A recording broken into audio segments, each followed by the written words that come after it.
Bismillahirrahmanirrahim. Assalamualaikum warahmatullahi wabarakatuh. Semoga kita semua dalam keadaan sehat walafiat dan dalam lindungan Allah Subhanahu wa Ta'ala, Tuhan Yang Maha Esa. Pada kesempatan ini, saya, Karolin SB, akan menyampaikan materi tentang pewarisan sifat dalam pemulihan dan kelangsungan hidup makhluk hidup yang kedua, yaitu tentang persilangan monohibrida untuk siswa-siswi kelas 9 semester 1.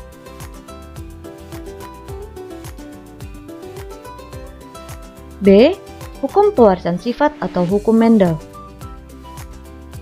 Penelitian tentang penurunan sifat dilakukan oleh Gregor Mendel, seorang pendeta dan juga ahli botani dari Austria. Mendel juga dikenal pertama kali memperkenalkan teori penurunan sifat. Teorinya dikenal dengan hukum Mendel. Atas jasanya dalam bidang pewarisan sifat, beliau dijuluki sebagai Bapak Genetika. Untuk pertemuan kali ini, kalian akan belajar tentang persilangan monohibrid dominan dan persilangan monohibrid intermediate.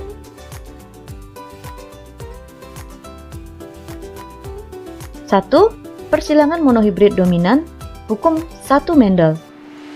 Persilangan monohibrid dominan merupakan persilangan dengan satu sifat beda yang menghasilkan keturunan dengan sifat dominan dan resesif. Mendel menyilangkan kapri berbunga ungu dengan kapri berbunga putih. Ternyata seluruh keturunannya berbunga ungu. Namun, ketika keturunan tersebut disilangkan dengan sesamanya, keturunan kedua memiliki perbandingan 3 berbunga ungu dan 1 berbunga putih.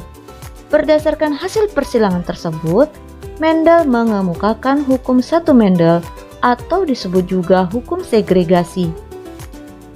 Hukum segregasi menyatakan bahwa pada waktu pembentukan gamet terjadi segregasi atau pemisahan alela atau variasi gen secara bebas dari diploid menjadi haploid. Misalnya, suatu genotip tanaman U besar, U kecil, maka gamet yang dibentuk akan membawa gen U besar dan gen U kecil.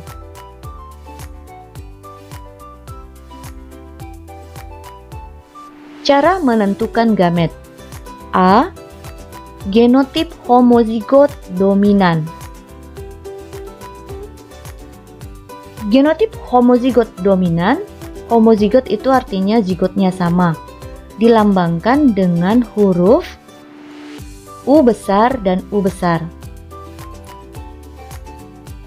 Kemudian, U besar dan U besar ini akan menjadi gamet U besar dan U besar juga.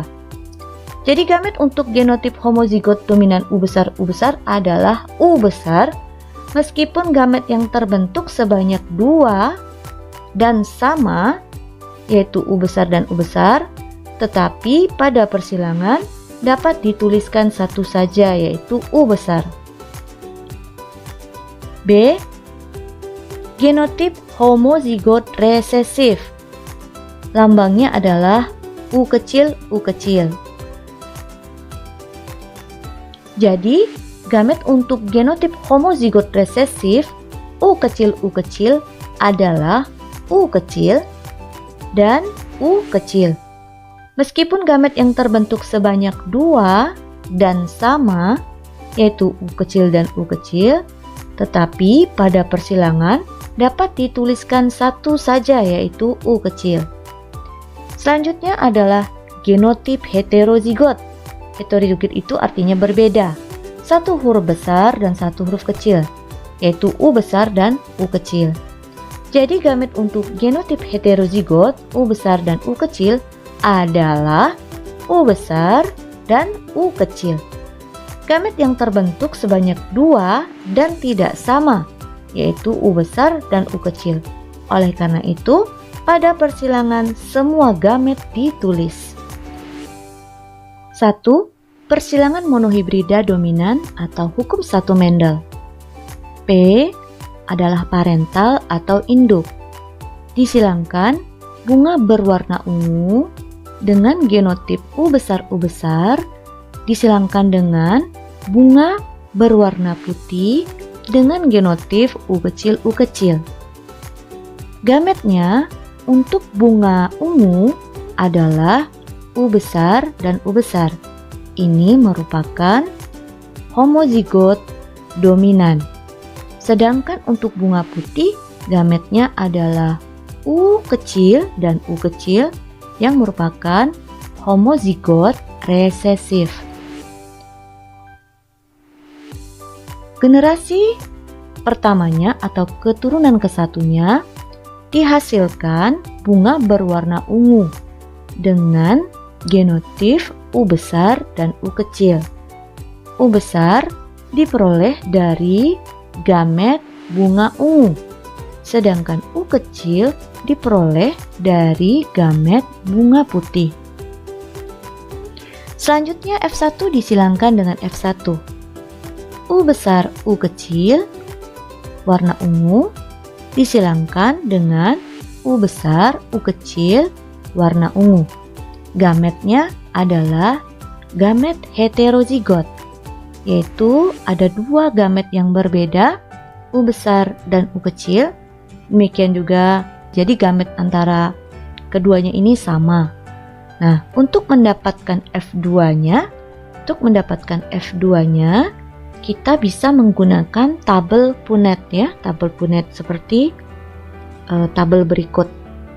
Perhatikan, di situ ada simbol kelamin jantan yang berada di atas. Gametnya adalah U besar dan U kecil. Kemudian lihat di situ ada simbol gamet betina juga sama, yaitu U besar, gametnya U besar dan U kecil. Untuk mengisi tabel 1, mengisi kotak yang pertama, kotak 1, kita memerlukan gamet jantan U besar dan gamet betina U besar. Lihat tanda panahnya. Didapatkanlah bunga berwarna ungu dengan genotip U besar U besar.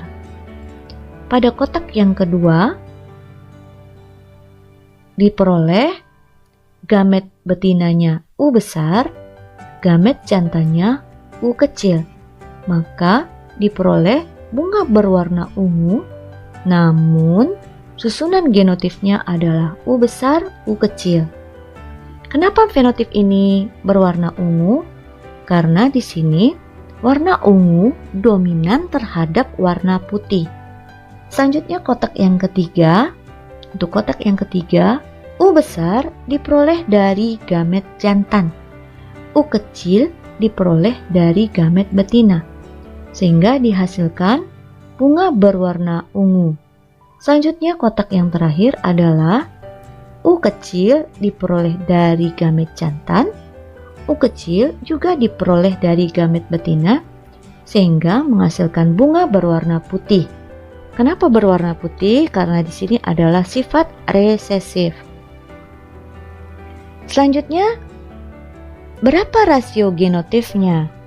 Nah, kalian lihat di dalam tabel Punnett tadi, genotip itu adalah sifat yang tidak nampak dari luar yang disimbolkan dengan huruf.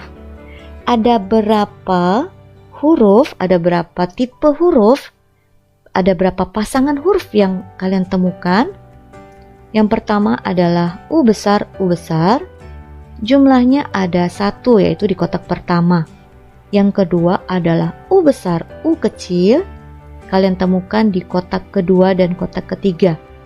Yang terakhir adalah U kecil, kalian temukan di kotak yang terakhir.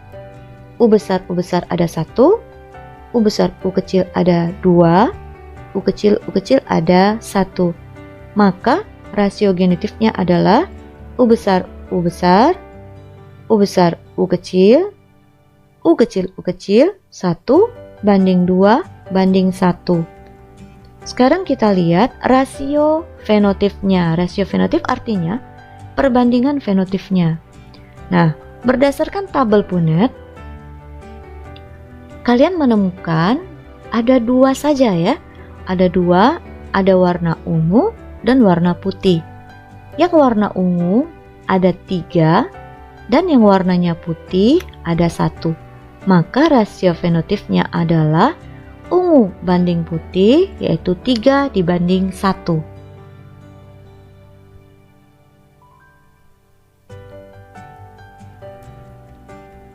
Nah, ini adalah contoh soal.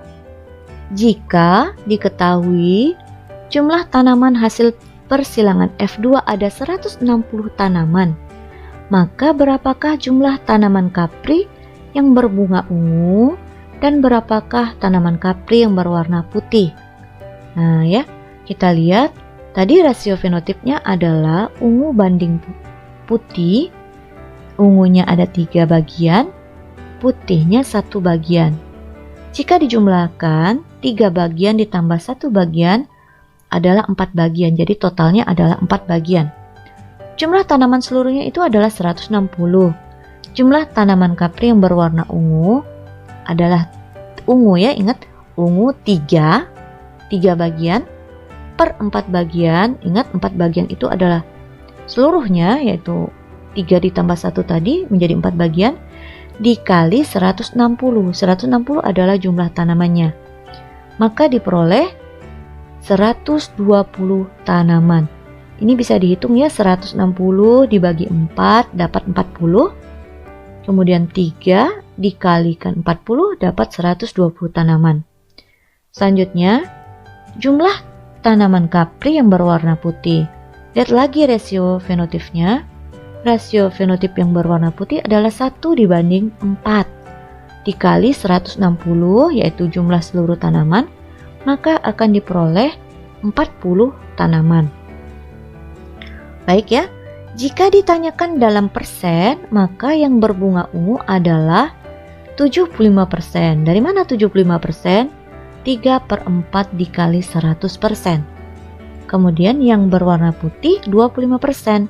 Dari mana dapat 25%? Itu adalah 1/4 dikali 100%.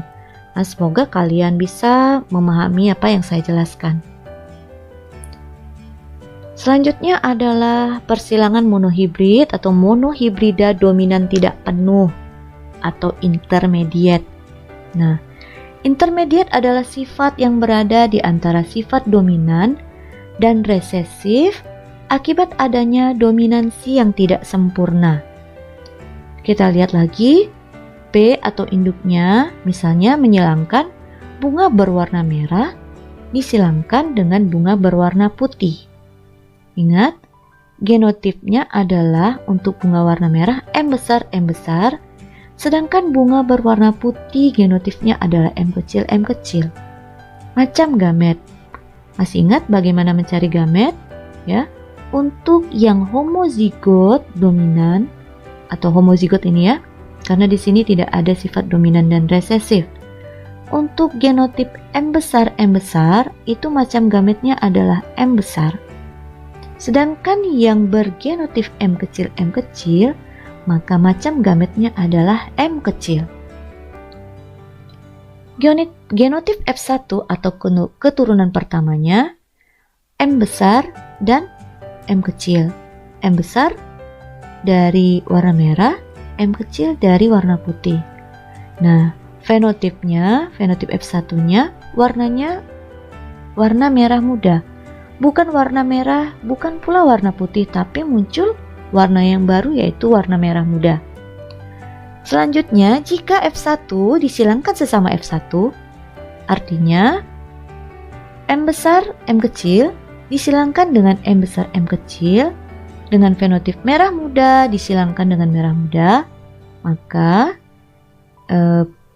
genotipnya tadi macam gametnya akan muncul adalah M besar, M kecil, maka gametnya adalah M besar dan M kecil. Ya, M besar dan M kecil, M besar dan M kecil. Nah, untuk mendapatkan keturunan F2, kita bisa menggunakan tabel Punnett lagi ya. Saya ulang lagi. Lihat, ingat yang bagian atas adalah untuk menuliskan gamet jantan. M besar, M kecil. Yang ke bawah untuk gamet betina, M besar dan M kecil. Kotak nomor 1. M besar diperoleh dari gamet jantan.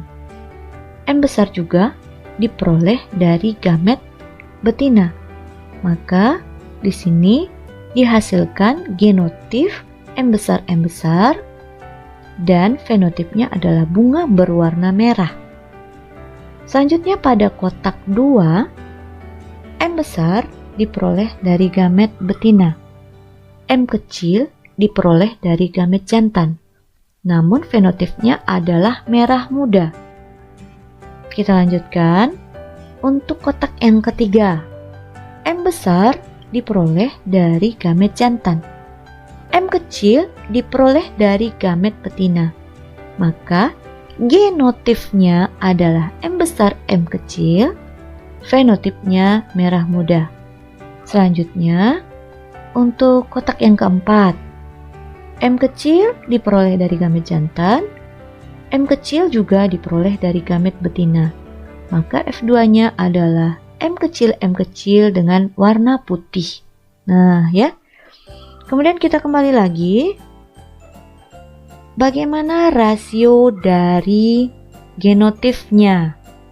Rasio genotip F2-nya adalah, silakan lihat di dalam tabel tadi, ada berapa sih susunan gen, ada berapa macam susunan gennya. Yang pertama pada kotak 1, susunan genotipnya adalah M besar. Kemudian pada kotak 2 dan kotak 3, M besar M kecil. Kemudian pada kotak 4 ada M kecil. Jadi ada 3 macam.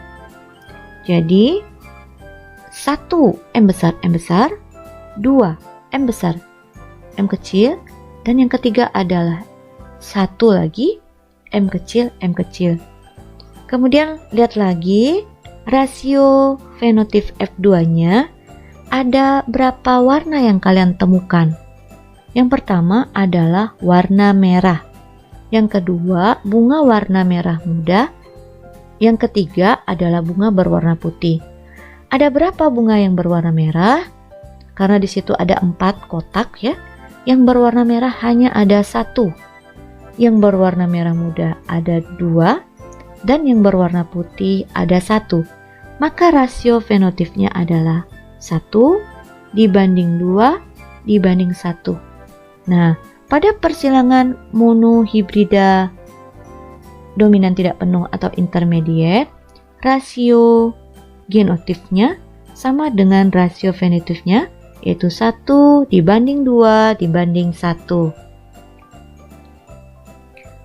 Oke, demikianlah penjelasan dari saya. Semoga bisa difahami dengan baik. Sampai bertemu kembali pada pertemuan berikutnya, yaitu tentang persilangan di hibrida. Assalamualaikum warahmatullahi wabarakatuh.